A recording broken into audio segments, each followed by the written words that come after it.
saya bilang istinya jangan ngaku umat Rasul kalau sampean itu sering mengemis.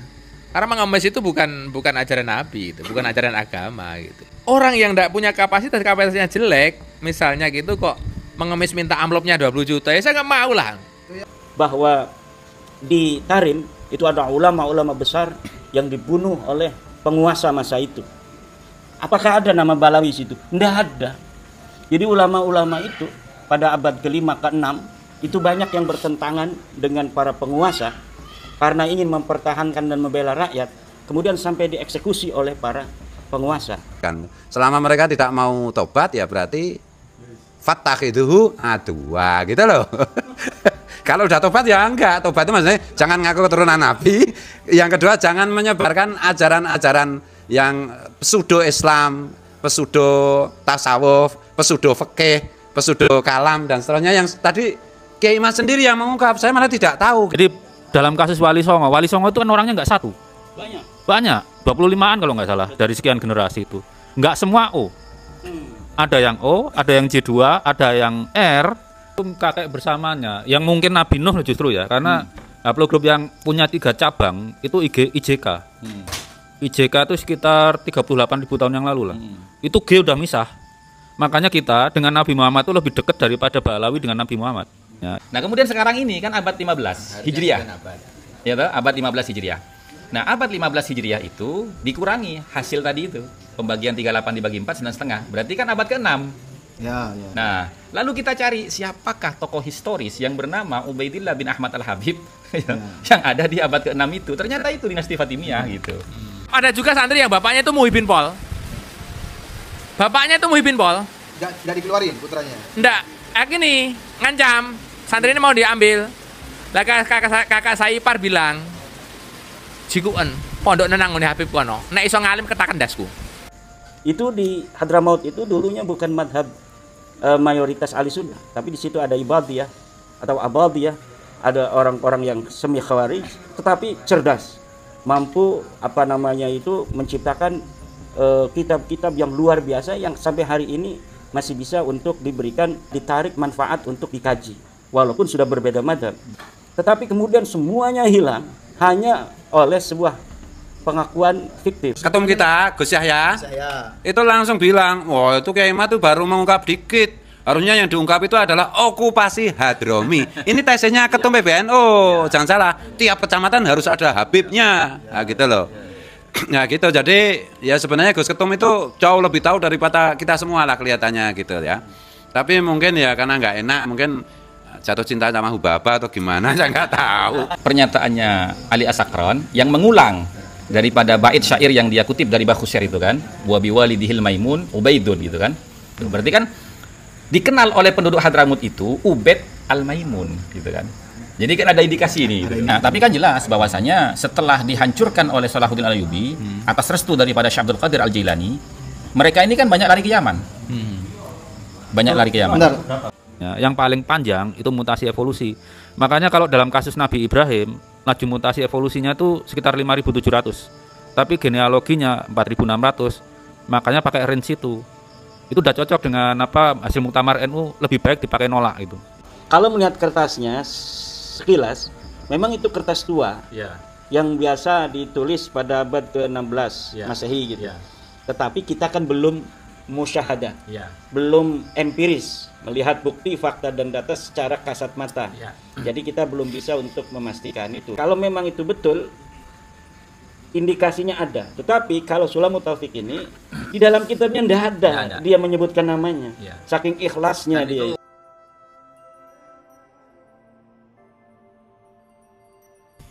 Artinya Solo kalau orang baru istilahnya demam Kiai Mat ya. Artinya pro Kiai Mat kan boleh mengatakan Solo itu darurat habaib kan itu. Darurat habaib. Tapi juga nggak begitu, habaib juga manusia, sama-sama ukhuwah insaniyah, ukhuwah islamiyah, watoniyah kalau memang dia mengakui adalah orang Indonesia ya. Lah dari polemik-polemik nesab yang ada ini, sementara ini buku kan kurang begitu diperhatikan orang. Diperhatikan orang. Tetapi masih ada komunitas-komunitas tertentu orang yang masih mau membaca buku. Kami dari Pitutur sendiri belajar dari Kiai Imad misalnya, beliau mengajarkan keikhlasan untuk menulis dan lain sebagainya tanpa memikirkan royalti. Maka dari situ kami sebisa mungkin ya kayak istilahnya dalam cerita-cerita yang sering kita dengar dari Mas Ayhe itu, kayak burung pipit membawa air ketika terjadi kebakaran. Secara ilmu akal kan nggak ada dampaknya dan tidak signifikan ya, pasti yang namanya burung pipit cuma satu, kebakaran kan harus dipadamkan dengan air yang besar kan. Tetapi kalau dari sisi ilmu hakikat kan tidak begitu. Siapa tahu dari pitutur yang istilahnya beramal sekecil itu nanti membuka pemikiran, Allah membuka pintu hidayah dan lain sebagainya lah itu. Sementara ini dua kubu yang sangat berseteru, baik pro Kiai Imad yang dikatakan mukimat ataupun pro Habib yang dikatakan muhibin, budaknya gitu. Ini kan dua kekuatan kayak Amerika dengan Cina gitu. Lah, dari situ kita berpikir, saya pernah di Pitutur Luhur itu ya, saya kebetulan dipercayakan oleh teman-teman dan keluarga itu untuk mengasuh pondok. Saya pernah juga ini memberikan statement dan juga teman-teman di pondok saya kasih tahu, siapapun sebenarnya boleh kok. Misalnya dari muhibin, kalau memang dia bisa mempertanggungjawabkan secara ilmiah, kebenaran itu dari siapapun ya, kita nggak alergi. Saya pernah menantang itu siapapun. Misalnya dari pro Habib ya, muhibin siapa, kalau memang dia ada kapasitas keilmuan, misalnya punya sebuah buku yang bisa teruji, bukan buku yang di situ istilahnya dibikin untuk membranding loh ya, entah personal branding atau membranding organisasinya atau membranding istilahnya apapun lah, pokoknya buku yang dibuat branding kan banyak itu.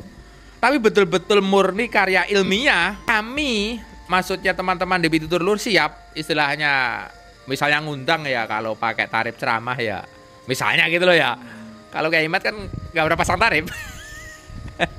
Artinya boleh monggo itu, tapi ya tarif yang wajar aja. Misalnya penulis kelas siapa lah gitu. Misalnya ada juga karena yang WA saya itu aneh. Di mana ya? Jadi kira-kira tuh ya saya katakan SDM-nya rendah, tapi minta 20 juta itu. Kan aneh. Ya saya bilang, istinya jangan ngaku umat Rasul kalau sampean itu sering mengemis, karena mengemis itu bukan ajaran Nabi, itu bukan ajaran agama gitu. Orang yang tidak punya kapasitasnya jelek misalnya gitu kok mengemis minta amplopnya 20 juta, ya saya nggak mau lah. Itu yang ngelakuin itu Mbak Lawi atau gimana? Ya nggak tahu, saya belum, hanya dia WA terus tiap hari kok gitu loh. Artinya tadi seperti itu gitu artinya. Maka tadi saya itu kadang-kadang jarang juga bikin status, tapi kebetulan hari ini ya gitu kurang lebihnya status saya itu. Gitu. Jadi mengemis itu bukan ajaran agama gitu loh. Mengemis itu bukan ajaran. Tetapi kami siap misalnya siapapun lah, Kang Rumel atau siapalah, Habib Rumel atau siapa. Tapi intinya dari sisi akademik itu dapat dipertanggungjawabkan gitu loh. Bukan sebuah karya ilmiah yang sebenarnya ada motif untuk membranding diri, kayak sejarah lah. Sejarah yang ditulis oleh orang-orang Eropa, wabil khusus Belanda kan punya kepentingan mereka gitu. Walaupun tetap ada nilai-nilai apa jenengnya akademik, nilai-nilai keilmuan itu tetap ada. Tapi kan hanya sedikit. Lah ini yang diajarkan oleh guru-guru kami supaya orang itu berpikir bebas. Dari manapun. Dari ras manapun, dari golongan apapun silakan. Kalau memang ada kapasitasnya gitu loh. Kita kan sering diajarkan, kalau di pesantren Salafiyah kan selalu familiar kan, anak londe jadi wali gitu. Coba berpikir, anak londe jadi wali. Ada yang jadi nabi. Ada yang jadi nabi malah di atas wali. Dulu sebelum geger nasab ini, saya tuh nggak sempat pede gitu. Saya dengan Kiai Imad pertama kali ketemu gitu, Kiai saya bukan turunan Kiai gitu. Saya nggak pede. Walaupun saya tahu teori itu bahwa anak londe bisa jadi wali, tapi kan sekedar teori. Prakteknya di mana? Saya nggak tahu. Dan tidak ada momen yang tepat untuk istilahnya membikin keyakinan itu di dalam hati. Jadi istilahnya bahasanya orang Khawarij atau bahasanya orang di luar Sunni itu kan istilahnya baru sampai tenggorokan. Kita sering di pesantren kan di istilahnya mendengar cerita-cerita begitu, tapi sebaliknya nanti familiar dengan Kiai Barseso misalnya. Tetapi sampai detik sebelum ada geger nasab ini, saya hanya sebatas akal, sebatas teori, belum masuk di dalam hati. Nggak ada kepedean itu. Gitu. Kalau bicara misalnya yang jadi wali hanya dari habaib misalnya. Mohon maaf ini.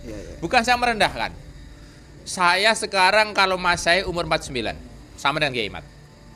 Di sekitaran umur 40 itu saya terjadi gejolak dalam pribadi saya.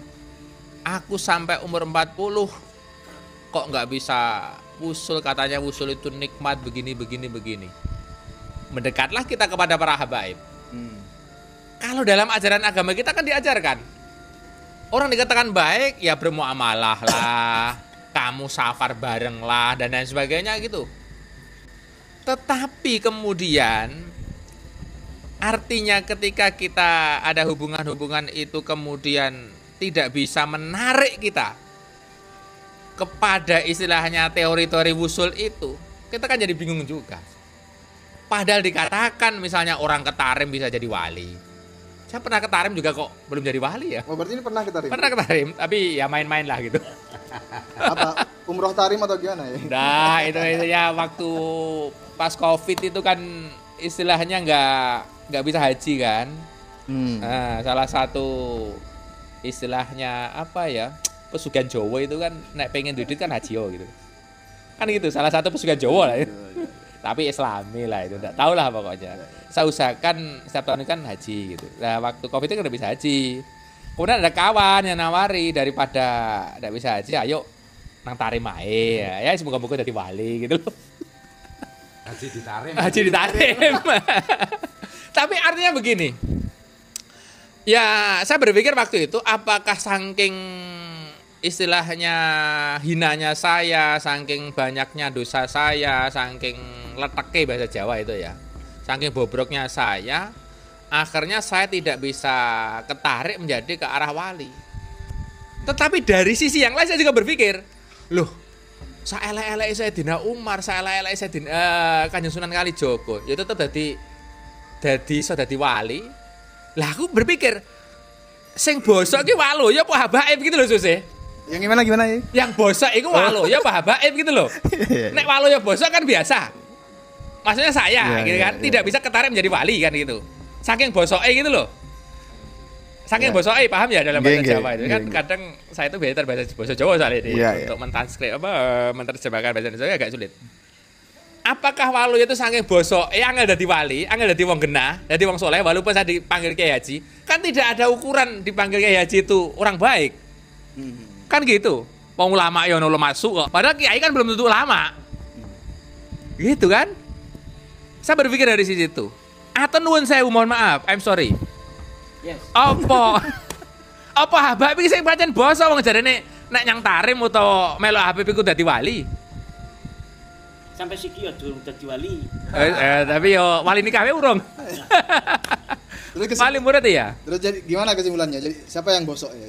Ya nggak tahu, nah itu kan ya saya tidak bisa menilai wallahu alam ya. Kalau saya bosok artinya dosa ya tentu banyak ya, dosa dengan manusia, dosa dengan Allah tentu ya. Tetapi dari logika-logika yang sederhana ini, lah kebetulan kok ada tesisnya Kiai Imat, jadi kan mencerahkan gitu loh. Lah dari situ teman-teman kalau yang saya ajak berpikir, ternyata muridnya Habib Taufik, mohon maaf saya rahasiakan. Muridnya Habib Taufik ini sampai tak lelehno ngene. Awakmu iku nek urusan duit nangis-nangis sambat nang ngene pribumi. Tapi nek urusan ngene jak mbela kebenaran gak berani.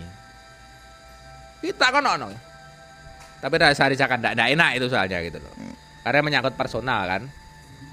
Betul itu orangnya masih. Ya cukup alim mau pernah ditarim juga.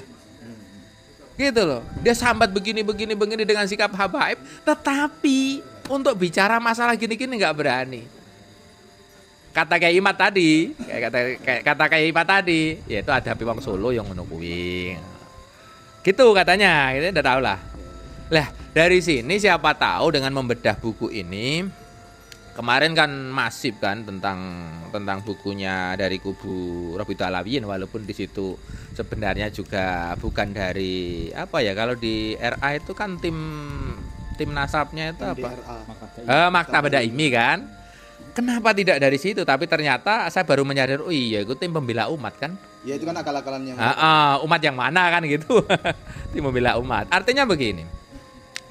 Dari buku dibalas dengan buku, mungkin kalau sekarang YouTube dibalas dengan YouTube. Kalau dulu saya gelut dengan Wahabi itu ya kita pakai jaringan radio itu. Saya pernah pasang di Jogja juga gitu. Tapi dulu zamannya jaya-jayanya radio itu. Kalau digitalnya belum merambah. Artinya begini. Dari situ saya harus berbuat semampu saya. Semampu saya, teman-teman juga saya sadarkan begitu di pondok itu, ayolah, nggak usah kita ngemis-ngemis kepada panjenengan semua yang peduli terhadap perjuangan ini siapa, ayolah. Ya ada yang sadar, ada yang perkewah, macam-macam lah itu. Itu artinya apa? Dengan bedah buku itu ya kita harapkan kata Kiai Imad nanti 100 tahun, 200 tahun akan menjadi banyak. Lah konsep pahala amal jariah kan hidup gitu loh. Mungkin maka dikatakan dan diajarkan oleh kiai-kiai kita kan, misalnya kita hanya mengajar satu orang, kemudian orang ini punya murid yang banyak. Yang terkenal memang muridnya, tetapi kan muridnya tidak bisa melampaui daripada kebaikan gurunya atau pendahulunya kan. Kita mencoba ke arah itu.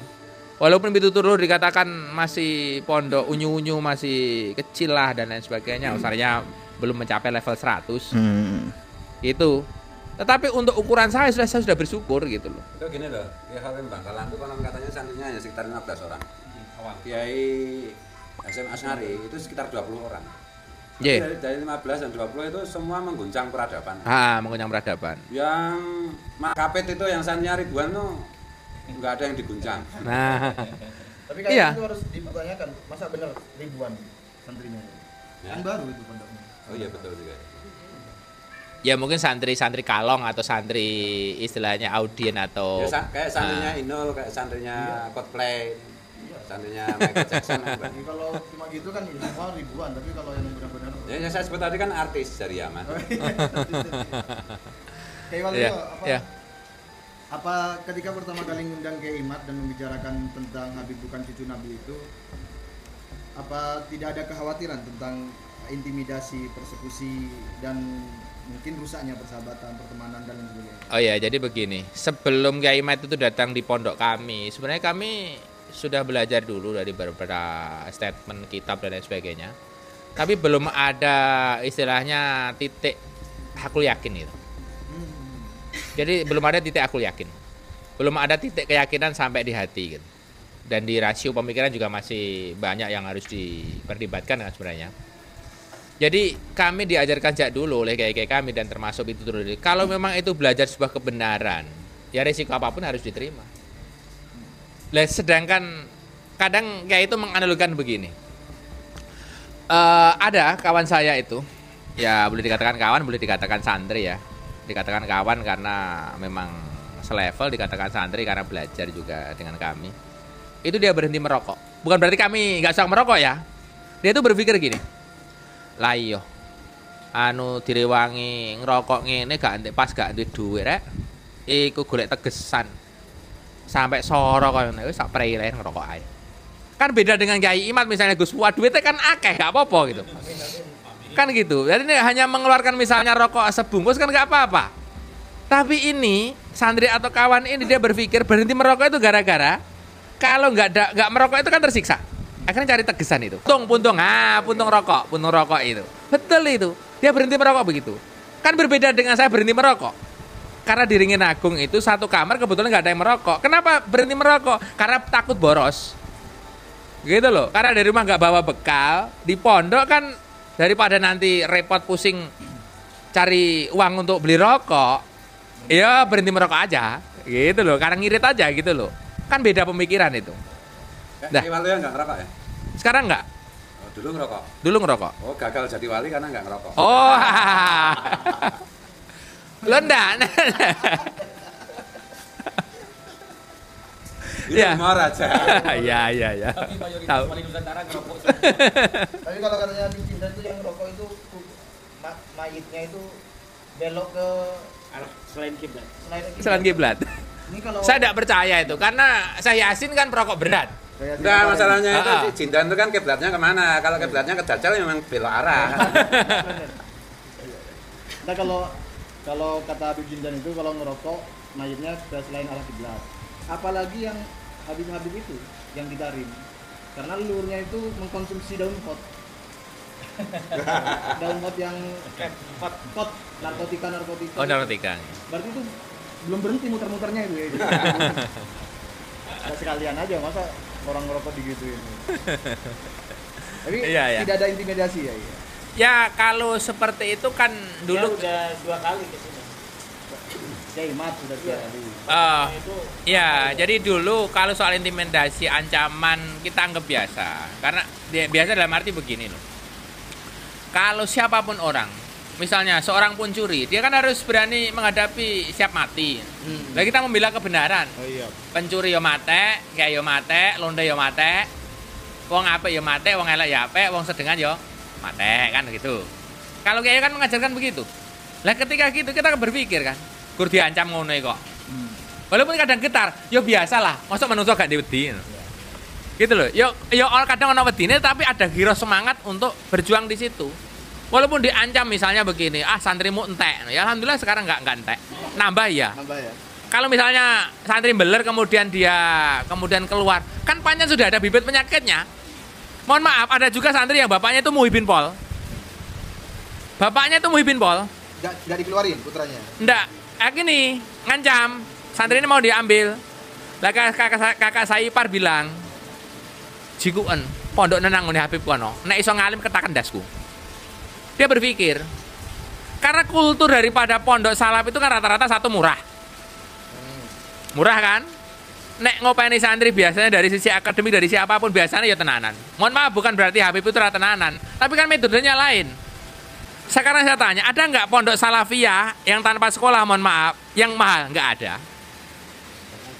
Bahkan gratis. Di tempatnya Abu Yadim Yati, malah nggak ada pendaftaran, nggak ada apapun. Enggak usah sampai Abu Yatim Yati. Di pondok saya itu enggak ada pendaftaran, enggak sampai bayar. Nah gitu loh. Bayar. Gitu. Malah kebayar. Yo karena santrinya kok nyekel HP ku. Tapi bagus juga. Iwaluyo tadi itu saya tertarik melanjutkan satu poin yang tentang pondok diakuisisi habaib itu gimana itu ceritanya? Ya itu hanya bahasa saya ya. Jadi jangan di framing kalau teman-teman mengupload ulang, reupload daripada videonya Gus Fuad ini. Jadi secara kurang lebih objektivitasnya begini. Kira-kira 100 tahun yang lalu di kampung kami itu basis pesantren. Karya tulisnya daripada kiai namanya Syekh Hasan Tafsir, kiai yang cukup kitab-kitabnya banyak. Pernah diteliti di UIN Raden Mas Said Solo gitu. Lah itu fatroh. Terakhir kiai yang alim itu Mbah Syekh Hasan Tafsir itu wafatnya 1911 Masehi. Lah dari situ fatrohnya sekitar 100 tahun. Sampai sekarang tempat untuk ngaji itu dinamakan Bon Pondok. Bon Pondok. Karena kebon bahasa Jawa kan, yang dulu sebenarnya adalah pondok. Itu dulu sebenarnya dipasrahkan ke ranting NU. Ya gini-ginilah, nggak tahu lah gitu. Singkat cerita ditempati oleh Habib gitu.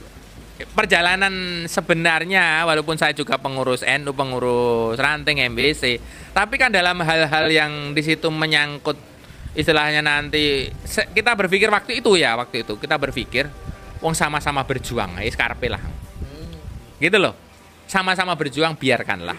Yang penting manfaat gitu. Jadi Bon Pondok ini Jadi sejarah awal tuh begini. Kita kan memang aktif di TikTok ya. Jadi tiap malam itu jam 9 sampai jam 12, kadang juga sampai subuh gitu kan sama teman-teman itu.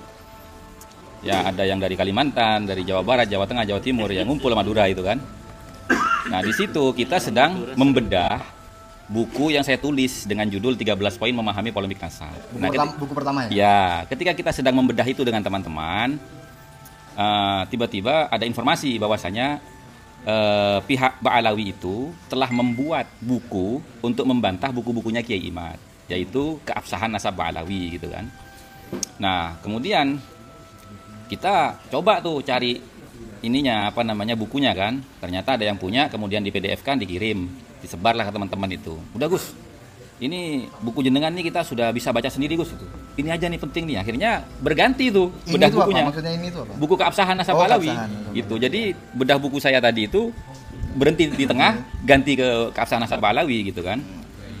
Nah, dari situ kemudian saking asiknya kita ngobrol di situ, tiba-tiba ada temen dengan nama channel TikToknya itu Gusti Andri. Gusti Andri itu orang Kalimantan. Gusti Andri itu. Terus ada lagi juga teman itu dari Kalimantan, Bani Arsyadi. Itu channel TikToknya itu. Kemudian ada Fakurokoba, cuman dia channelnya banyak. Fakurokoba, Ruhi Cenet gitu ya.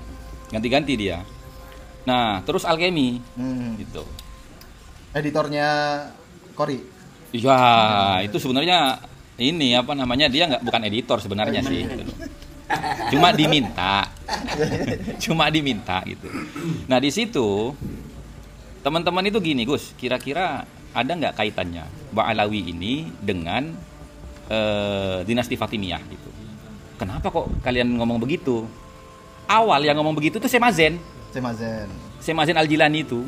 Nah, beliau ini kan sebenarnya kan domisilinya warga negaranya kan di Mekah. Cuman beliau tinggal di Indonesia gitu karena memang leluhurnya di Indonesia. Beliau bilang begini sama saya waktu kita silaturahmi ke sana itu, Kiai. Gus, saya yakin 100% Ba'alawi itu keturunan Maimun Qoddah gitu. Coba di speak up Gus. Waduh, saya nggak berani. Ya? Nah, saya nggak berani, Kiai. Kenapa nggak berani? Saya biasanya harus punya data yang konkret dulu untuk menyampaikan ke publik. Kalau tidak, saya nggak berani bilang gitu. Sudah nanti tak carikan gitu. Ini teman-teman yang lain nyari juga katanya gitu. Akhirnya Semazen tuh ngirim Tarikh Adz-Dzahabi, Syiar A'lamin Nubala itu. Dikirimlah yang bab itu ya. Kemudian Gusti Andri itu ngirim Tarikh Khulafa. Di situ ada cerita tentang Salahuddin gitu loh. Nah, akhirnya tiba-tiba saya tuh keinget begini Gus. Jadi di dalam kitab Al-Madkhal ila Ilmin Nasab itu ada kaidahnya Ibnu Khaldun, bahwasanya dalam kurun waktu 100 tahun itu biasanya diisi 3 generasi gitu, atau 4 generasi maksimal gitu kan. Nah, dari situ saya berpikir sama teman-teman, sekarang ini rata-rata Ba'alawi nasab yang paling muda itu urutan ke-38. 38 ya. Paling muda itu. Habib Bahar 38 gitu. Terus Habib Novel itu 38 gitu kan. Nah, dari sampel 38 urutan itu saya sama teman-teman coba nanti gini. 38 ini kita ambil yang 4 generasi aja. Yang paling maksimal gitu kan. Jadi 38 dibagi 4. Ketemunya kan 9,5. Iya toh, 9,5. Nah, kemudian sekarang ini kan abad 15 Hijriah.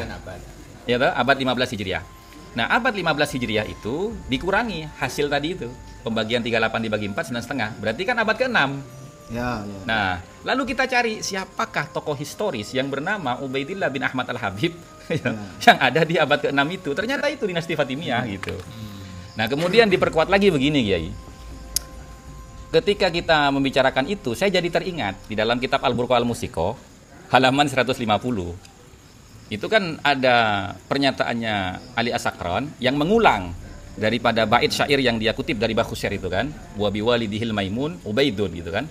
Wa hakadza huwa huna ubaidun al-ma'ruf inda ahli Hadramut wal musatar fi kutubim ila akhirih kan gitu. Berarti kan dikenal oleh penduduk Hadramut itu Ubaid al-Maimun gitu kan. Jadi kan ada indikasi ini gitu. Ada indikasi. Nah, dari situ Kiai Ja'far ini baru masuk TikTok itu. Kiai Ghalib itu juga saya paksa untuk bikin TikTok, baru masuk tuh gitu kan.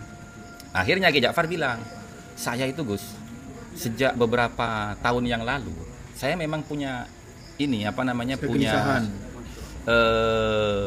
bukan kegelisahan apa ya istilahnya, pemikiran. Bahwasanya jangan-jangan ini kesana gitu loh. Nah, akhirnya gimana? Ya ini kitab-kitabnya sudah dikirim semua sama teman-teman, tapi saya tidak berani memastikan. Ini kan baru prediksi saja berdasarkan tarikh Ibnu Khaldun, cara menghitung itu tadi kan tidak mungkin ke Rasulullah kalau 38 gitu kan. Nah itu. Nah, singkat cerita akhirnya ya Kiai Ja'far itu datang ke Jogja ke tempat saya, nginep selama 1 minggu. Ya kemudian akhirnya beliaulah yang melanjutkan penelitian itu sama Kiai Ghalib gitu. Nah, di situ kita membagi tugas Kiai gitu. Saya mengkanter keabsahan nasab Ba'alawi dengan ketidakabsahan nasab Ba'alawi sekaligus. Teman-teman tuh minta, Gus, ini khurafat-khurafatnya Ba'alawi ditulis juga, Gus. Nah, akhirnya saya bikin buku tuh dengan judul Hikayat Israiliyat Yahudi versus khurafat Ba'alawi gitu. Nah, itu yang bikin covernya itu Al-Ghaimi emang. Al-Ghaimi emang itu. Gitu. Jadi ini sebenarnya teman-teman semua, bukan saya sendiri. Bukan saya sendiri, teman-teman semua. Termasuk saya menulis buku 13 poin itu semuanya di situ banyak terinspirasi dari buku-bukunya Kiai Imad seperti Menakar itu gitu. Itu. Jadi bukan saya pribadi sebenarnya. Nah, artinya kalau bagi saya Maimun Al-Qadda itu belum finish. Belum finish ya? Belum finish, masih harus banyak korinah-korinah gitu. Tapi ke arah itu berapa persen kira-kira? Ya kalau sampai saat ini 60%. Oh, 60%. Kenapa saya katakan 60%? Dari statistik hitungan angka urutan nasab dia itu mendekati ke sana, nggak mungkin ke Rasulullah gitu. Tapi secara istilahnya tekstualnya di kita belum ketemu gitu ya. Bahwasanya Ba'alawi ini belum. Tapi indikasi ke arah itu banyak. Tapi kan jelas bahwasanya setelah dihancurkan oleh Salahuddin Al-Ayyubi atas restu daripada Syekh Abdul Qadir Al-Jailani, mereka ini kan banyak lari ke Yaman. Banyak lari ke Yaman. Bentar. Kenapa? Abad ke-6.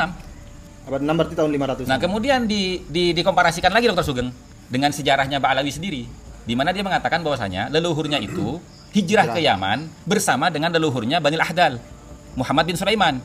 Lah Muhammad bin Sulaiman dalam catatan Bani Al-Ahdal pindah ke Yaman tuh di abad ke-6. Kan begitu ya. Jadi ini masih korinah ya, belum saya fikirkan belum. Karena tergantung beliau. Kalau beliau lanjut. Monggo. Memang di dalam tradisi penulisan Ba'alawi yang dimulai pada 895 Hijriah itu, kalau di dalam tradisi penulisan Yahudi itu ada yang disebut pseudoepigrapha. Pseudoepigrapha itu adalah sebuah kitab yang ditulis masa kini kemudian diatribusikan atau disubstitusikan orang yang ada pada masa lalu. Itu berlomba antara Yahudi Palestina dengan Yahudi Helenis untuk menciptakan sebuah buku-buku yang saling berlomba bahwa ini ditemukan oleh mereka. Padahal buku-buku ini ditulis oleh mereka, diatribusikan bahwa ini ditulis pada zaman Yesus misalnya, atau ditulis pada zaman Musa gitu. Itu ada buku seperti Mazmur Solomon, Adam and Eve, Adam dan Hawa. Itu buku-buku yang masuk dalam kategori pseudoepigrapha, yaitu buku-buku yang disubstitusikan, ditulis seakan-akan pada zaman Yesus atau pada zaman sebelum Yesus, anak-anak muridnya Musa. Padahal buku-buku itu hanya buku-buku saling berlomba hegemoni, persaingan antara Yahudi Palestina dengan Yahudi Helenis. Kemudian muncul lagi Yahudi Parisi, ya. Itu mereka saling membuat buku-buku palsu. Nah, kemudian dapat dibongkar itu baru pada masa modern ini. Jadi buku-buku itu yang sudah lama diyakini sebagai sebuah kitab suci atau bagian dari kitab suci, tetapi sebenarnya hanya merupakan tahrif, hanya merupakan tazyif, sebuah pemalsuan yang dilakukan oleh orang-orang masa kini untuk memperkuat posisi kesejarahan mereka yang masing-masing bersaing di hari ini.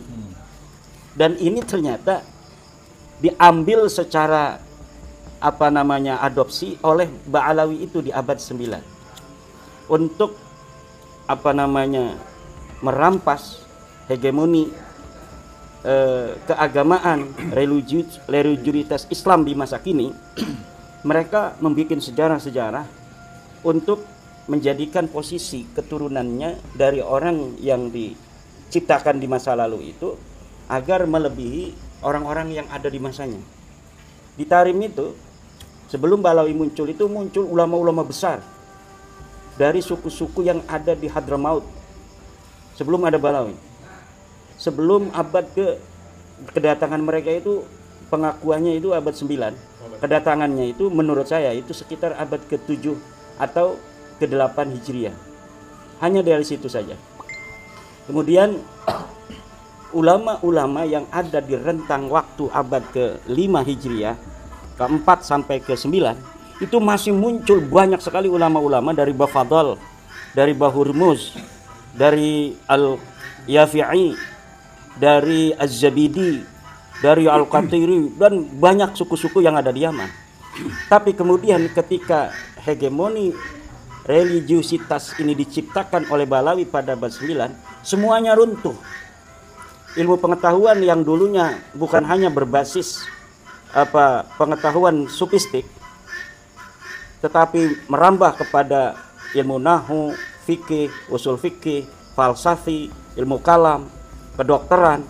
Itu kemudian di abad 9 orang-orang Yaman itu jadi orang-orang bodoh. Mulai abad 9 hanya bicara tentang tasawuf. Dan tasawufnya pun kemudian mengkerucut semakin jauh dari abad 9 hanya kepada menjadi anak buah Balawi. Jadi Balawi yang bukan siapa-siapa di masa lalu dengan menciptakan di abad 9 tokoh-tokoh masa lalu yang fiktif, kemudian keturunannya, keturunan dalam tanda kutip, bukan keturunan sebenarnya, orang-orang yang menciptakan tokoh di masa lalu itu, Faqih Muqaddam misalnya, kemudian mengurut bahwa saya keturunan Faqih Muqaddam yang diciptakan, bahwa tokohnya itu adalah orang besar, wali agung, padahal nggak ada orangnya. Kemudian dengan itu mereka merebut otoritas keagamaan yang ada di Hadramaut, yang ada di Yaman.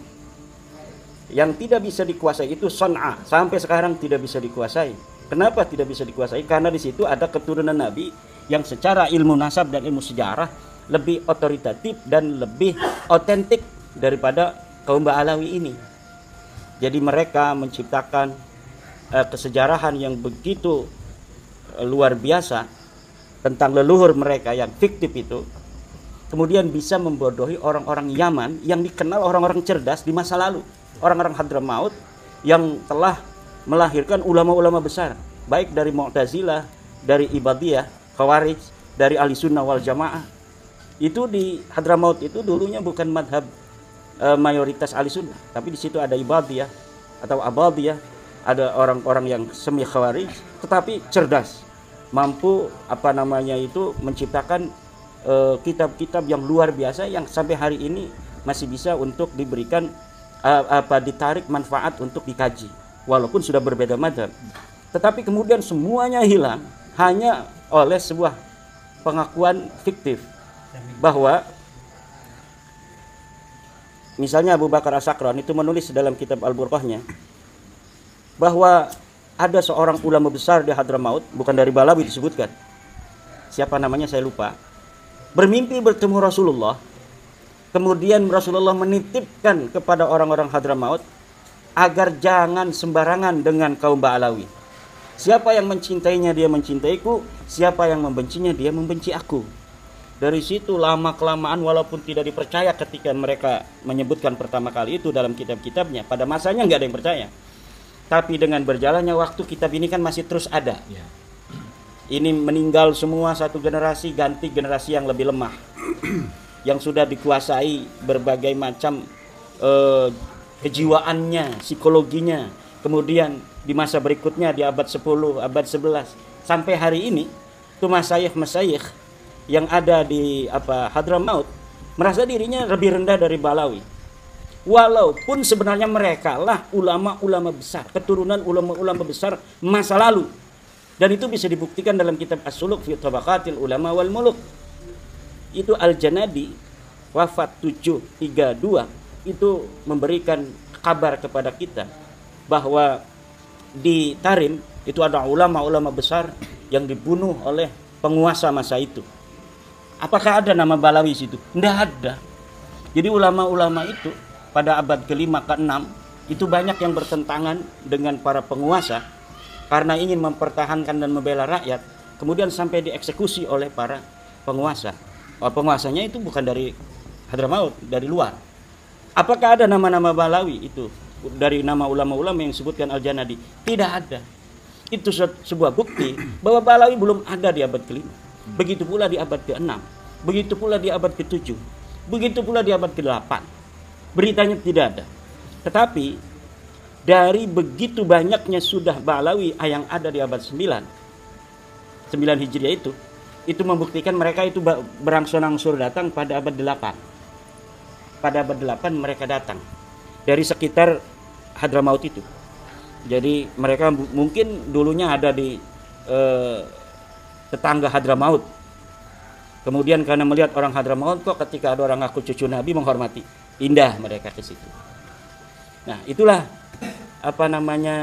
yang saya dapatkan semakin hari mengkaji nasab Ba'alawi ini semakin terbuka lebar bahwa memang mereka bukan siapa-siapa di Yaman. Mereka mampu menjadikan diri mereka itu sekarang mempunyai otoritas, terutama di sebagian tarif, itu hanya bermodal menciptakan kesejarahan palsu yang disubstitusikan orang di masa lalu. Siapa orang yang bisa mengatakan bahwa Faqih Muqaddam Ba'alawi pernah ada di alam dunia? Nggak bakal ada. Dia katanya 653 Hijriah wafat. Siapa yang mampu membawa kitab yang banyak itu di Yaman, yang ditulis oleh ulama-ulama Yaman, yang katanya Faqih Muqaddam ada di tahun itu 653 Hijriah, di mana ulama-ulama Muslim Al-Haji, kemudian Tabaqat Fuqaha'il Yaman di situ diciptakan. Siapa yang berani atau yang mampu untuk membawakan satu berita tentang Faqih Muqaddam ada di tarikh? Tidak ada. Kenapa? Karena memang dia nggak pernah ada di situ. Nggak pernah ada itu di tarikh orang bernama Faqih Muqaddam Muhammad bin Ali bin Sohib Mirbat, itu tidak ada. Lalu kenapa dia beritakan pada abad berikutnya sebagai ulama besar? Sebenarnya di abad pertama kali Ba'alawi mengaku sebagai turun Nabi, Faqih Muqaddam itu tidak terlalu dibesar-besarkan begitu. Tapi semakin lama waktu berjalan, Abu Bakar As-Sakran menulis bahwa Faqih Muqaddam itu orang yang didahulukan kalau mau berziarah ke makam Tarim. Begitu aja. Kemudian dia pernah ketemu dengan seorang ulama, namanya mengirim surat pada Sa'duddin Ad-Dhifari. Pengakuan itu karena Sa'duddin Ad-Dhifari ini ulama besar. Di mana ini kata Alias Sakran supaya nama-nama leluhur kita yang fiktif itu seakan-akan betul pernah ada. Maka diciptakanlah sebuah kreasi bahwa dia pernah mengirim surat kepada Sa'duddin Ad-Dhifari. Dibikin contoh suratnya itu palsunya itu. Kemudian orang hari ini memperdebatkan tentang surat itu. Karena suratnya itu mengaku dia pernah mi'raj 70 kali. Di surat yang dikirimkan Faqih Muqaddam yang dikarang oleh ulama abad 11, Al-Masra'ur Rawi, kemudian Al-Ghurar di abad ke-10, 960 Hijriah. Kemudian Syarhul Ainiyah di abad yang baru belakangan ini diciptakan suratnya dan sebagainya.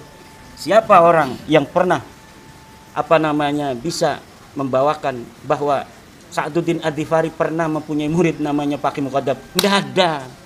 Siapa dari seberang sana? Seberang sana kan ada Sa'duddin Ad-Dhifari dengan kesejarahannya yang sudah begitu matang, yang pernah mengkonfirmasi Sa'duddin Ad-Dhifari pernah menerima surat dari Faqih Muqaddam. Tidak ada. Karena Faqih Muqaddam tidak pernah ada dan dia tidak pernah ngirim surat kepada Sa'duddin Ad-Dhifari. Jadi perdebatan sekarang ini terjebak ke dalam perdebatan yang sebenarnya tidak ada. La yutalabu linnafi ad-dalil. Tidak bisa dituntut orang yang menafikan itu dalilnya. Tapi klaim dari orang yang mengaku itu ada, yang harus membuktikan mana dalilnya. Dr. Sugeng Sugiharto pernah mengatakan, semakin besar sebuah klaim, maka tanggung jawab untuk membawa buktinya juga lebih besar. Nah sekarang mereka bawa bukti apa bahwa Faqih Muqaddam pernah ada di alam dunia? Tidak ada. Semuanya berita orang yang ada di 653 Hijriah itu hanya bermodal kitab yang ada di 895 Hijriah. Ada orang lagi namanya Muhammad Sohib Mirbat dari leluhur mereka, kakeknya Faqih Muqaddam, katanya ulama besar yang membawa madhab Syafi'i ke Yaman. Siapa orang yang dapat memberikan bukti bahwa Muhammad Sohib Mirbat ini pernah ada di alam dunia? Tidak ada. Sedangkan Muhammad Sohib Mirbat itu 560 Hijriah itu hidupnya berbarengan dengan Muhammad Ali Al-Qal'i Muhammad bin Ali Al-Qal'i ini ulama besar yang ada di Dhifar. Dulu masuk Yaman, sekarang masuknya Oman. Nah, di dalam buku-buku primer, sumber-sumber sejaman, dikatakan bahwa ulama yang menyebarkan madhab Syafi'i di Yaman adalah Muhammad bin Ali Al-Qal'i. Dia punya Syarah Muhadzab. Dia punya kitab-kitab fikih. Ibnu Hajar mengutip namanya Muhammad bin Ali Al-Qal'i, membuktikan bahwa sosok ini memang pernah ada. Lalu seorang Balawi yang ada di abad 9 mencatat bahwa Muhammad bin Ali Al-Qal'i berguru kepada Muhammad Shahib Mirbad. Hebat enggak nih? Lah Muhammad bin Ali Al-Qal'i-nya ditulis muridnya siapa saja. Dalam kitab As-Suluk ada murid-muridnya Muhammad bin Ali Al-Qal'i siapa saja. Tapi tidak disebutkan dia punya murid bernama Muhammad bin Ali Faqih Muqaddam. Gak ada itu muridnya namanya Faqih Muqaddam. Lalu lagi pengakuan bahwa Faqih Muqaddam pernah berguru hadis kepada Ali Abil Hasan bin Jadid yang mengarang kitab Al-Arba'in.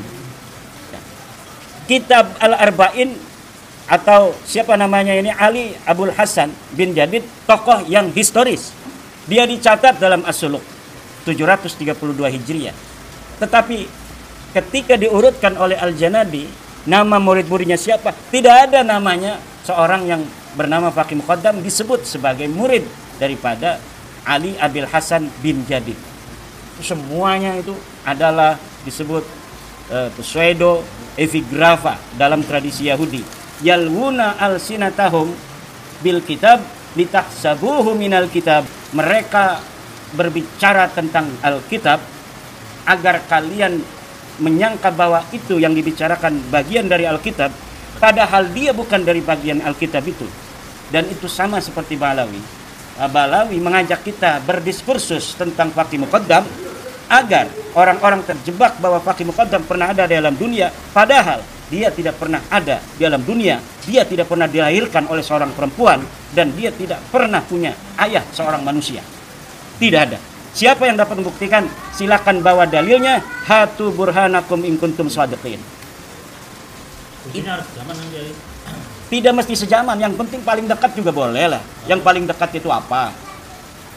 Yang paling dekat itu kitab-kitab banyak di sana. Kalau di sana itu Dr. Sugeng tidak ada kitab-kitab yang dikarang, walaupun tidak sejaman, tapi minimal paling dekat. Ya paling dekat tuh nggak mesti dekat aja. Ya. Kalau paling dekatnya 500 tahun gimana? Ya artinya ketika ditemukan kitab yang ada 100 tahun berarti yang paling dekat 100 tahun. Itu dalam tradisi para sejarawan dikenal dengan ex silentio. Argumentum ex silentio itu dalam kita membuktikan sebuah sejarah adalah kalau ada sejaman kita harus mengambil yang sejaman. Kalau tidak ada yang sejaman 100 tahun kemudian, maka yang 100 tahun kemudian ini yang harus dijadikan sebuah patokan dalam penulisan sejarah. Tapi ketika ditemukan kitab yang lebih dekat, misalnya setelah kitab yang 100 tahun ini mengatakan Faqih Muqaddam itu anaknya Ali, tapi kemudian ditemukan lagi kitab yang lebih dekat 50 tahun, maka kitab yang 100 tahun ini dianggap tidak lagi berlaku. Kenapa? Karena dia sudah jadi sekunder.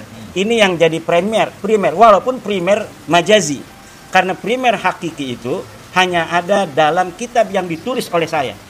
Misalnya Imaduddin Utsman pernah hidup di tahun 2024. Dia pernah menulis kitab. 500 tahun lagi kitabnya disembunyikan oleh Yai Mas Fuad di atas genteng, ditemukan oleh orang masa lalu, masa depan itu. Wah, ini adalah sumber primer, sumber sejaman untuk Imaduddin Utsman. Tetapi misalnya karena suatu hal tidak ditemukan kitab tulisan saya, 100 tahun lagi ada orang yang mencatat saya, Imaduddin Utsman, Gus Fuad, Gus Rifki, Dr. Sugeng, Gus Hasan, Kiai Waluyo, Kiai Nadir adalah tokoh-tokoh perungkat Balawi di tahun 2024. Kitabnya, bukunya dikarang pada 2300 misal. Maka yang terdekat itulah yang dijadikan pedoman sampai ditemukan yang lebih dekat.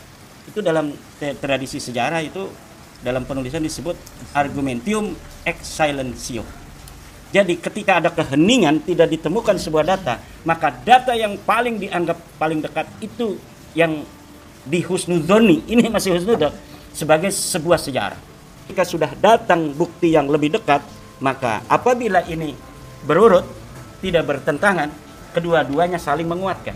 Tapi apabila bertentangan, fal aqrabu huwal qaul, maka yang lebih dekat itulah yang dijadikan pegangan.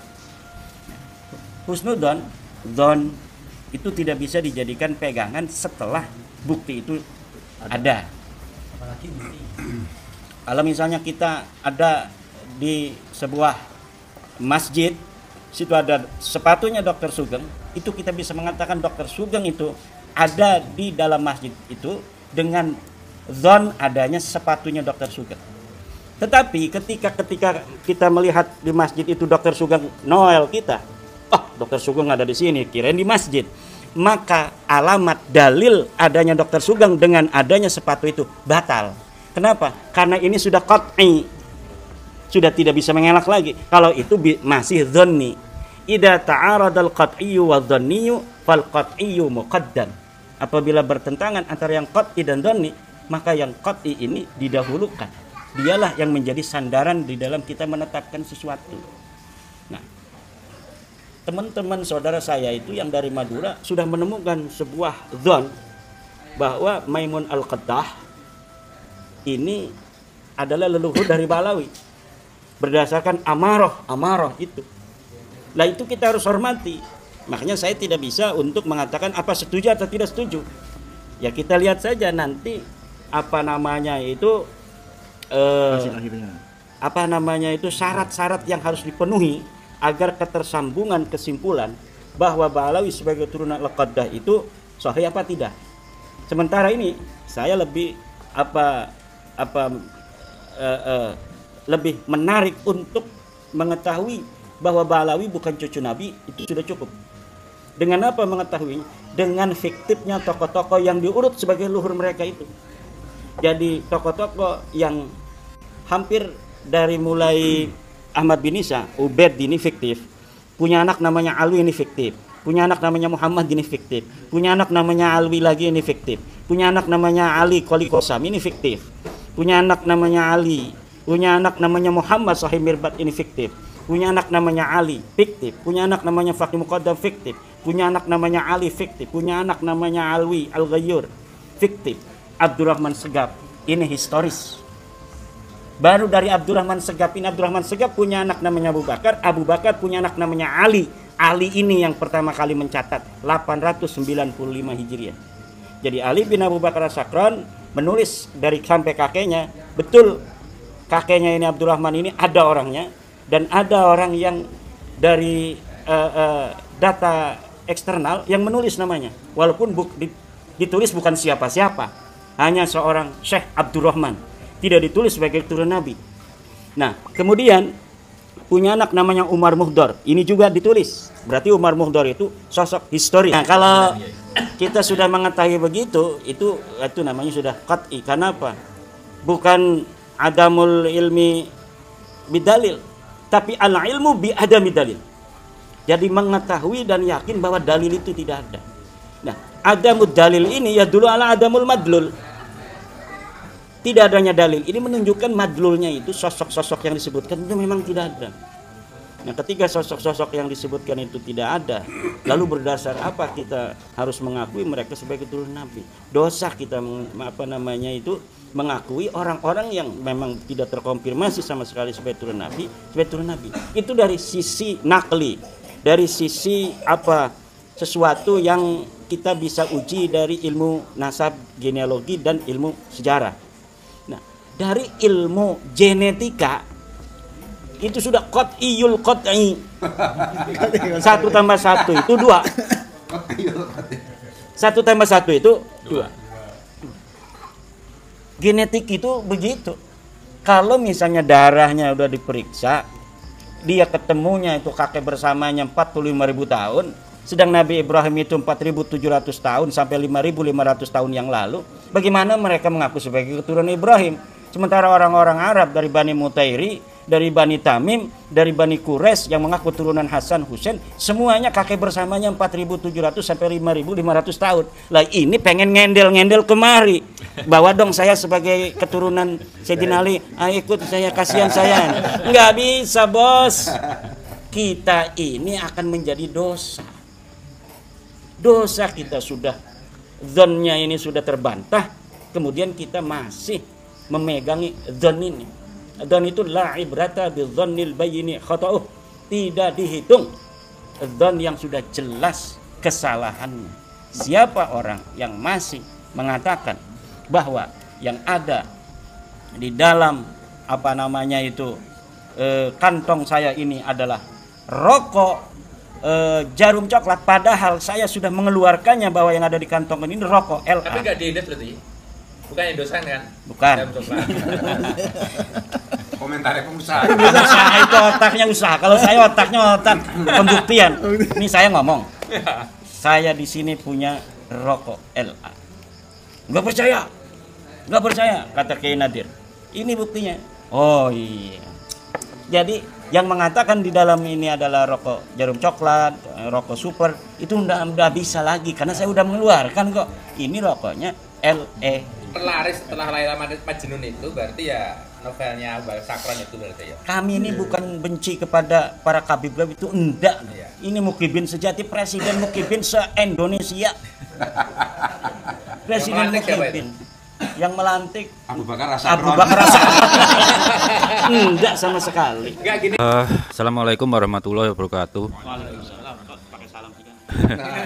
Kalau tentang Wali Songo atau rungkat, kita itu tidak pernah merungkatkan nasab. Nasab itu nggak bisa dirungkatkan, tapi diluruskan jalurnya. Karena secara biologi namanya kromosom yaitu tidak berekombinasi. Jadi identik antara kita dengan ayah dengan ayahnya terus ke atas. Cuma dalam 3 atau 4 generasi selalu ditandai oleh Allah.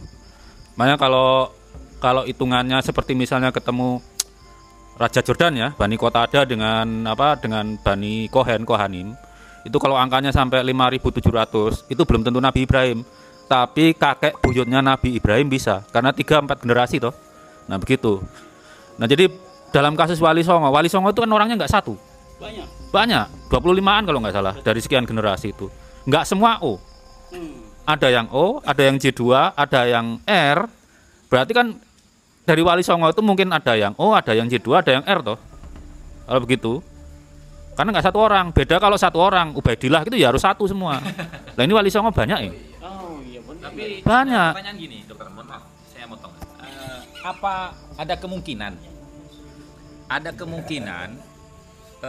pengaruh pengaruh lingkungan itu bisa merubah haplo? Enggak. Atau mutasinya gitu? Enggak. Karena gini, kenapa saya bertanya seperti ini? Karena tadi Syekh Mazen Al-Jilani itu kan kakek buyutnya asli Madura, Kiai Mutahari itu. Gurunya Syekhona Khalil itu namanya Kiai Masudul Azim, itu gurunya Syekhona Khalil, makamnya di sana. Itu leluhurnya Syekh Mazen. Tapi sejak zaman kakek buyutnya, beliau itu hijrah ke Makkah, turun-temurun sampai Syekh Mazen pun dan kedua anaknya itu lahir di sana dan menjadi warga negara sana. Nah, hasil tes DNA-nya itu J1 Syekh Mazen itu. Nah, kemudian ada saudara dari Syekh Mazen ini yang bukan saudara kandung ya, masih saudara satu buyut lah gitu. Itu memang dari mulai dulunya di Madura gitu kan, di Madura. Hasil tes DNA-nya padahal ini kan tidak mungkin. Sama laki-laki. Yang kita bicarakan laki-laki ini, Jai. Jadi supaya ini kenapa ini J, kenapa ini O gitu ya. Nah, karena kan ini kakeknya bersama nih. Kakek buyutnya bersama nih. Gitu. Cuman ini jalurnya ke sini, jalurnya ke sini.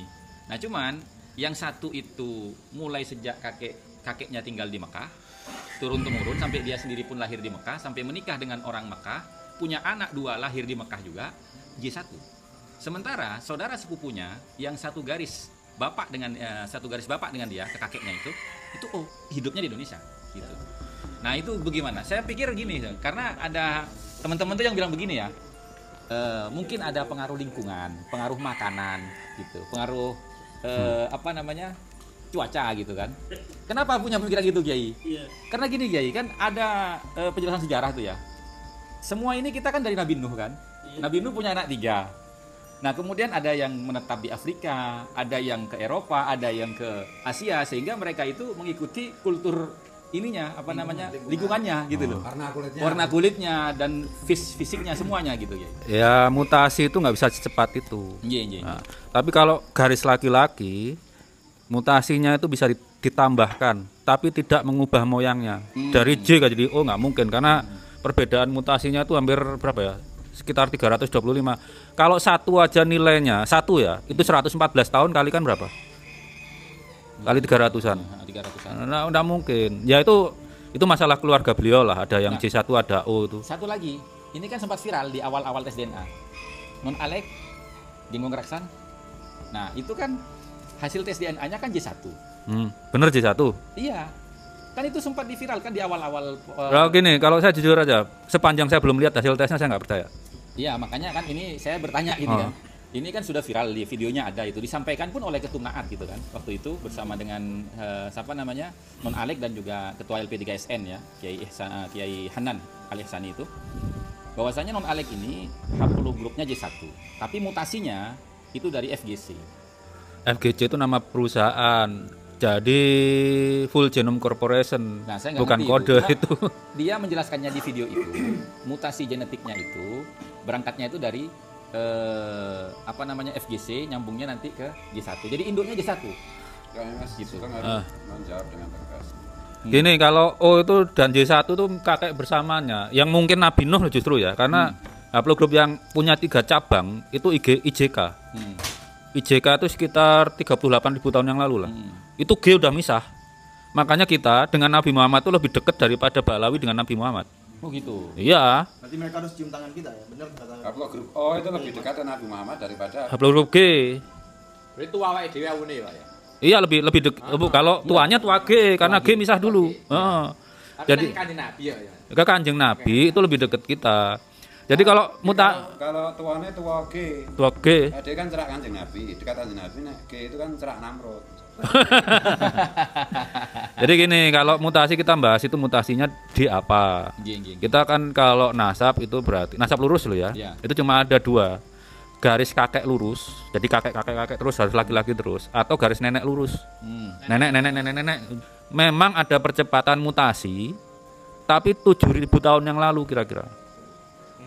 Makanya dalam hitungan matematika ya, sebelum 7.000 tahun yang lalu kita boleh pakai laju mutasi evolusi. Tapi setelahnya kita pakai range.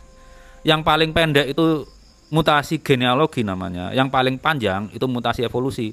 Makanya kalau dalam kasus Nabi Ibrahim, laju mutasi evolusinya itu sekitar 5.700. Tapi genealoginya 4.600. Makanya pakai range itu. Itu udah cocok dengan apa hasil muktamar NU, lebih baik dipakai nolak itu. Kalau di atas range, jadi tolak, kakek bersamanya di atas range. Nah kalau mutasi makanan ngubah, makanan itu nggak bakalan ngubah sampai 300 mutasi, paling banter ya 1. Kalau kecepatan jadi kanker namanya. Kanker itu mutasi yang sangat banyak.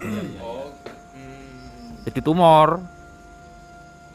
Gitu ya. Dokter Sugeng, tadi kembali ke pertanyaan Kiai Imat, yang Hablo O ini ada kemungkinan keturunan Rasulullah atau gimana? Kalau keturunan jalur bukan laki-laki bisa, ya misalnya katakanlah ya. Aku yang contoh aku ya. Jenengan enggak ada yang punya darah Arab lah yang tes DNA. Aku kurang Arab ya. Belum ada Arabnya ya. Nah lah, tapi gini kalau yang autosomal itu kelemahan. Katakanlah kita punya keturunan Nabi Ismail ya, katakanlah. Kalau sudah sampai 9 generasi menikah terus dengan orang lokal, ya kemungkinan hilang. Walaupun tetap keturunannya Nabi Ismail, tapi jejak darahnya hilang gitu. Tapi kalau secara mahram kan tetap mahramnya Nabi Ismail. Misalnya Nabi Ismail hidup kan nggak boleh ngawini keturunannya kan begitu. Berarti bisa jadi dong. Ya bisa. Karena apa namanya sejarah Wali Songo ini itu kan dikenal berasimilasi dengan pribumi. Baik dari laki-laki maupun perempuannya gitu kan. Ya hitung aja gini. Kalau saya bilang kita kemungkinan keturunan Nabi Muhammad tuh sangat mungkin. Kalau keturunan lo ya. Anggap aja tiap generasi naiknya cuma 40% coba dipangkatkan pakai logaritma tuan. Bisa. Kemungkinan besar kita keturunan Nabi Muhammad, tapi kan nggak bisa dibuktikan. Ya. Karena udah berkombinasi, berkurang gitu loh. Beda yang garis lurus, gampang banget buktikannya. Nah kalau bedanya dengan Balawi gimana? Balawi itu masalahnya mengklaim garis lurus, itu gampang. Dan memang tradisinya mereka tidak menikahkan anak perempuannya dengan di luar mereka. Balawi gitu loh. Malah jadi kesimpulan haplogrup O pun kemungkinan adalah keturunan Nabi tapi jalur perempuan. Jalur bukan laki-laki. Jangan bilang jalur perempuan. Kalau perempuan itu perempuan lurus namanya. Jalur siksa. Dalam istilah DNA ya. Saya sih kalau umpama tercatat ya, umpama beda loh, jalur perempuan itu berarti perempuan lurus. Jalur siksa. Enggak, Nah, kalau jalur zigzag itu bahasa biologinya, jalur parental. dalam pemahaman kita awam. Jadi ya kakek nenek selang-seling gitu loh. Nantinya kalau bukan laki-laki bisa berarti Garis perempuan gimana bedanya dengan garis laki-laki? Kalau kan Kalau garis perempuan itu saya ke ibu ke nenek, maksudnya ke nenek. Kalau garis laki-laki kan menghasilkan grup C1O. Sama, mitokondrial DNA juga sama, tapi jumlahnya lebih sedikit karena kalau mutasi di mitokondrial DNA itu antar mutasi itu bisa ribuan tahun. Enggak, contoh misalnya saya garis maternalnya laki-laki kan haplogrupnya O. Jadi bisa jadi menteri, jadi presiden macam-macam kan. Oke, mana nanti harus tes dulu kan. Kalau garis perempuan saya itu haplogrupnya apa? Saya lupa kalau nggak salah Indonesia. Jangan-jangan masih satu saya. Enggak, M kayaknya. M itu apa? Kayaknya nanti saya lihat bukunya daripada spekulasi. M itu muda. Jadi sebetulnya Ini Pak Dokter, kalau misalnya seorang yang garis lakinya itu J1, kemudian dia punya anak perempuannya punya YDNA enggak? ya enggak lah, Dia punyanya MDNA. mtDNA dari ibunya, bukan dari ibunya. ayahnya.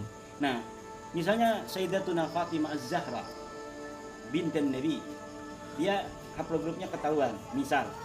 Kemudian ada garis perempuan semua sampai hari ini, sampai ibunya itu, sampai ibu kita, itu bisa ketahuan bahwa beliau ada. Itu kesulitannya. Kalau garis perempuan kan mutasinya jarang per ribuan tahun. Jadi nanti kalaupun ada, itu mungkin nggak ada bedanya dengan keponakannya Sayyidah Khadijah. Itu kesulitannya. Tapi kalau untuk kepentingan ilmu pengetahuan, jalur perempuan tuh penting untuk migrasi sama evolusi. Karena bentangannya kan ribuan tahun tuh permutasi. Kalau jalur laki-laki bentangannya cuma ratusan tahun. Oh, lebih lama itu. Iya, karena ukuran genomnya kecil. Itu juga yang jadi alasan ya, secara ilmiah gitu ya, saintifik gitu. Kenapa kok jalur nasab itu dalam kitab-kitab fikih itu dilarikan ke bapak gitu? Karena lebih cepat. Sebetulnya kalau yang garis lurus tuh malah perempuan. Yang lebih tahu makanya laki-laki yang ditaruh YDNA itu. Kalau catatan saya sih yang benar-benar garis lurus itu perempuan. Yang paling panjang loh, tapi habis itu kan punah.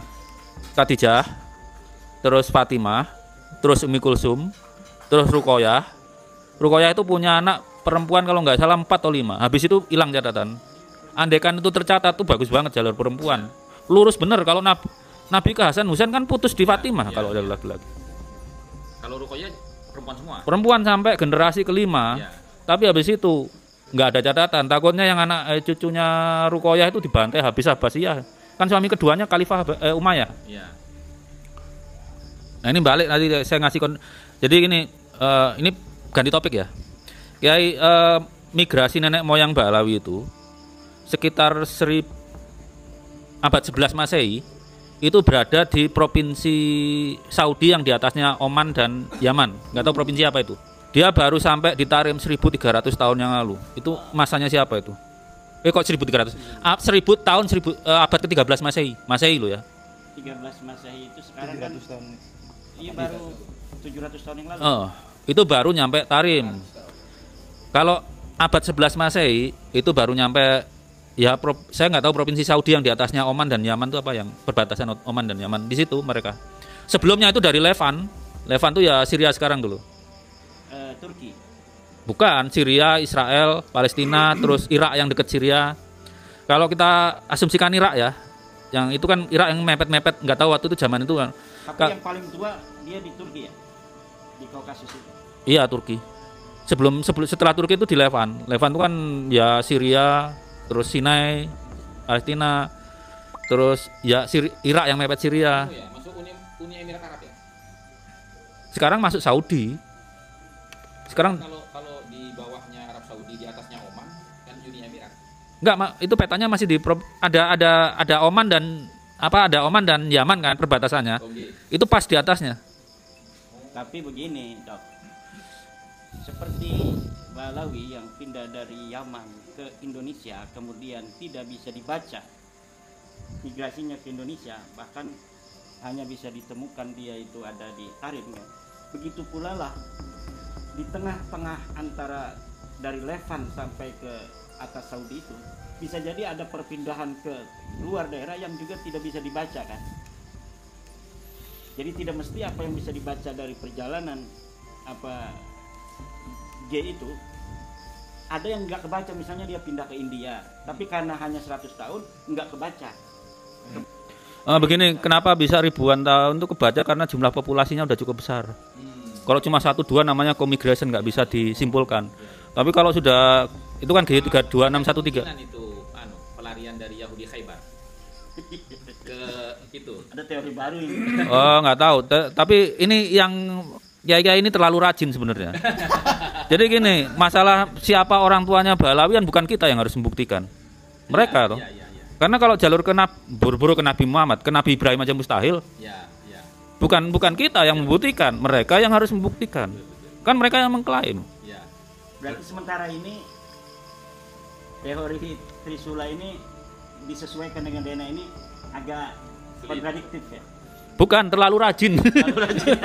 Yang harus membuktikan kan Mbak Alawi siapa kakeknya. Makanya saya kan gini dokter, bukan terlalu rajin kalau menurut saya. Sebenarnya gini, sebenarnya penelitian ini terlalu cerdas. Bukan Gus, kalau seumpamanya orang itu mau melihat ya argumentasinya Kiai Imad yang mengatakan bahwasanya leluhur mereka di atasnya itu fiktif, justru penelitian ini membenarkan beliau.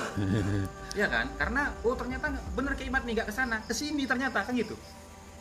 ini kan sebetulnya di tokoh Ahmad bin Isa tuh, Ahmad Al-Muhajir. Iya. Makanya kesimpulan saya benar Ahmad Al-Muhajir Kan itu ada. Kiai Imad tadi kan bilang bahwasanya leluhur mereka itu masuk ke Yaman itu sekitar abad 78 loh. Total Ya kan? dengan migrasi yang Nah, sementara Gus, ketika Salahuddin Al-Ayyubi di abad ke-6 itu menghancurkan Kesultanan Bani Fatimiyah di Mesir itu, mereka lari ke Yaman. Berangsur-angsur lari ke Yaman. Oh, kalau itu benar. Kan itu daerah sekitar Sinai situ, Levan itu. Iya makanya. benar berarti. Tepuk tangan untuk trio Madura. Makanya saya bilang ini Wali Songo itu ya. Saya perlu menyampaikan juga untuk teman-teman yang aktif di Naat yang luar biasa kan jasa teman-teman yang di Naat itu menjaga persaudaraan tali silaturahim antar sesama Duriyat Wali Songo. Duriyat Wali Songo itu bukan hanya wali 9 yang ada di Jawa, definisinya Kiai Imad tadi, tetapi semua penyebar agama Islam yang mula-mula di seluruh Nusantara, termasuk Malaysia, Filipina dan yang lain-lain. Nah, di antara tentu saja Wali Songo karena anggotanya tidak hanya 9, banyak, bahkan Mas Sugeng mengatakan sampai 25 ya. Itu tentu haplogrupnya macam-macam. Tapi yang pasti kalau ngaku Duriyat Wali Songo itu yang aman tuh haplogrupnya harus O. Karena Wali Songo itu pasti ada yang O. Atau J1, karena pasti Wali Songo itu ada yang J1 juga. Nah, ini kalau saya jelas aman karena haplogrup saya O. Jadi keturunan Wali Songo. Dan yang J1 itu aman. Dan apa lagi Mas? K ya? Ada juga Wali Songo K ya? K itu induknya O. Oh, induknya O ya. Kalau tapi masih ada ya haplogrup K sekarang? Masih. Karena dia nggak bisa bentuk cabang sendiri. Ya. Namanya haplogrup kan grup. Kalau jumlahnya terlalu sedikit nggak digolongkan haplogrup. Jadi masih ada yang haplogrup K.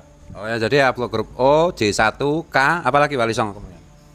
J2 ada yang mengklaim sebagai keturunan Wali Songo dan R. J2 dan R. Gitu ya. Nek si Rumel ora masuk ya? Rumel kan ngakunya dari Madinah, ngakunya. Ora haplogrup. R dia. Oh, R juga. Mungkin Wali Songo juga ya? Sepanjang saya tahu dia dari ibunya ngaku keturunan Wali Songo. Oh, gitu.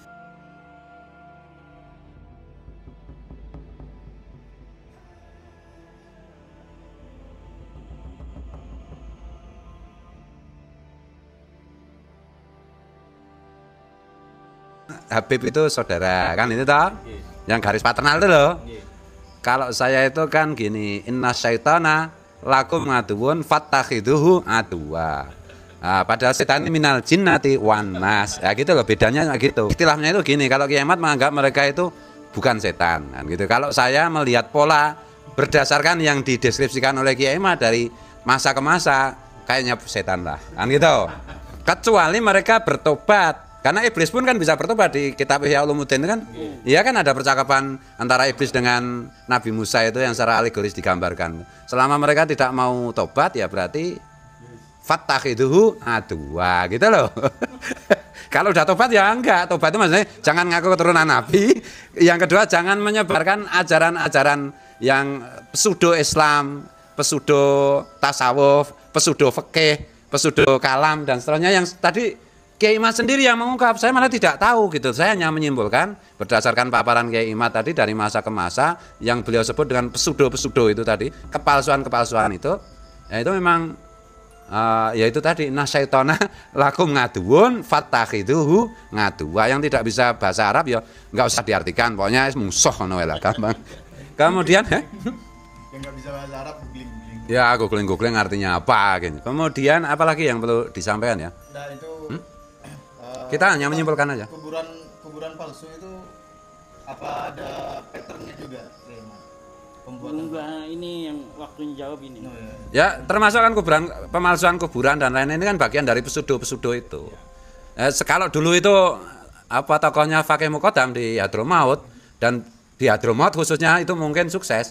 Ini kan sekarang mau diadopsi di Indonesia. Misalnya klaim tentang bendera merah putih dibikin oleh Habib, NU didirikan atas restu 4 Habib, Indonesia apa itu Jawa, Nusantara itu milik Tarim dan seterusnya. Nah kalau itu diucapkan terus-menerus kata Hitler, ya itu kebohongan yang diucapkan terus-menerus lama-lama akan seperti kebenaran. Ini kan pola-pola setan kan sebenarnya, itu pola-pola setan. Tapi Kiai Imad itu kan terlalu Raufur Rahim, jadi nggak tega lah itu loh. Mungkin masih berharap dapat hubaba atau gimana. Nah ini humor aja ya, Kiai Imad nggak ada selera sama hubaba, sorry ya. Oh Syarifah. Oh gitu ya. Dan mereka nyebutnya hubabah mereka. Iya, makanya yang diinginkan Kiai Imad bukan hubabah tapi Syarifah gitu ya. Saya. Oh iya. Saya manggilnya saya Bunyai Imatan gitu tuh. Nggak tahu kalau asmanya namanya itu Bunyai Syarifah kan. Kemudian apalagi ya yang perlu disimpulkan Mas Rifki? Itu yang tadi saya mau tarik itu adalah pola-pola yang diceritakan oleh Kiai Imad itu dilakukan di Indonesia, termasuk pemalsuan sejarah kuburan. Tentang okupasi Hadrami itu kan juga terjadi, nampaknya juga terjadi kan Kiai, yang dari cerita Kiai Imad tadi bahwa mereka leluhurnya itu datang tahun sekian, kemudian mungkin secara bertahap dari luar daerah masuk ke Hadramaut. Nah itu polanya juga kita bisa saksikan kan sekarang di Indonesia. iya. Mereka melakukan hegemoni, kemudian ada isu migrasi dari Hadrami pelan-pelan masuk ke Indonesia. Okupasi Hadrami itu kan Gus Fat mungkin punya informasi orang dalamnya mengenai. Enggak, kalau itu enggak perlu informasi yang ini. Nah, gimana? Karena kan jelas kan di dalam lingkungan orang-orang ini ordal ini ibunya Balawi. Biasanya orang yang tidak lahir di sini tapi dia datang dari sana ke sini disebutnya walaiti. Itu sudah jelas. Ada ekspansi sedikit-sedikit datang itu ada memang. Gitu. Di zaman-zaman sekarang. Iya. Nah itu ketika ketum kita Gus Yahya itu langsung bilang, wah itu Kiai Imad tuh baru mengungkap dikit. Harusnya yang diungkap itu adalah okupasi Hadrami. Ini tesnya ketum PBNU, jangan salah. Tiap kecamatan harus ada Habibnya, nah, gitu loh. Nah gitu, jadi ya sebenarnya Gus Ketum itu jauh lebih tahu daripada kita semua lah kelihatannya gitu ya. Tapi mungkin ya karena nggak enak, mungkin jatuh cinta sama hubaba atau gimana, saya nggak tahu. Ya masalah itu ini biar notice ini Gus Yahya. Jadi supaya teman-teman jangan kayaknya Mas Sugeng Barang wis rada agak salah paham dengan Gus Ketum kita gitu ya. Terlepas dari apapun bahasa komunikasi beliau yang saya bilang itu komunikasi beliau itu terlalu tinggi aja, terlalu canggih aja sehingga publik gagal paham gitu. Tapi sebenarnya perumus tentang bahaya okupasi Hadrami di Nusantara itu setahu saya itu ya Gus Ketum. Gus Ketum, Gus Yahya Khalil Sakop, beliau pura-pura begitu dengan majas-majasnya, dengan macam-macam. Kadang-kadang publik itu salah paham gitu loh. Jadi I love you Gus Ketum gitu loh. Makanya ada MLB saya nggak dukung. Aku masih dukung Gus Ketum gitu. Berarti fakta perlu diingat nanti sebentar aja bahwa Gus Ketum itu neneknya itu orang Solo. Jadi gayanya gaya Solonya ada. Oh jadi Gus Ketum itu neneknya orang Solo, gayanya gaya Solo gitu ya. Gitu kesimpulan kita begitu. Jadi alon-alon asal lakon. Pak Jokowi aja begitu. Oh ya Pak Jokowi ya. Ya kan benar juga. Orang kan semua pengalaman politik mengatakan Pak Jokowi marah sama PD. Enggak menurut saya itu. Kalau Pak Jokowi marah itu malah diem. Kalau Pak Jokowi siapa yang mulai? Siapa yang itu malah sebenarnya itu menurut saya itu ya guyon aja. Cinta. Gitu. Terus ini yang intinya itu begini, kebenaran itu kan universal. Nakobatul Ashraf merumuskan, Kiai Imad merumuskan hal yang sama. kemudian dari perspektif ilmu DNA, Mas Sugeng dan kawan-kawan itu juga merumuskan hal yang sama, kan itu. Jadi bukan siapa meneruskan siapa atau siapa yang menemukan, ya ini diilhamkan Tuhan di berbagai macam belahan bumi bersama-sama, gitu loh. Ya di dunia Arab ada orang Syekh Yasin itu yang Naqabatul Ashraf itu diberi hidayah juga oleh Allah. Ini loh bukti-bukti bahwa Pak Lawi itu keturunan Nabi Ibrahim saja bukan. Di Indonesia ada Kiai Imad yang diberi hidayah. Coba ya, dituntun oleh Allah baca kitab-kitab ini sehingga Kiai Imad juga menyimpulkan. Mas Sugeng lewat update tentang perkembangan hasil tes DNA merumuskan hal yang sama. Bagi saya semuanya itu mustahid. Gitu. Kalau melihat kertasnya sekilas, memang itu kertas tua. Yang biasa ditulis pada abad ke-16 Masehi gitu. Tetapi kita kan belum musyahadah. Belum empiris melihat bukti, fakta dan data secara kasat mata. Jadi kita belum bisa untuk memastikan itu. Tetapi kalau memang itu betul, indikasinya ada. Tetapi kalau Sulamut Taufik ini di dalam kitabnya tidak ada dia menyebutkan namanya.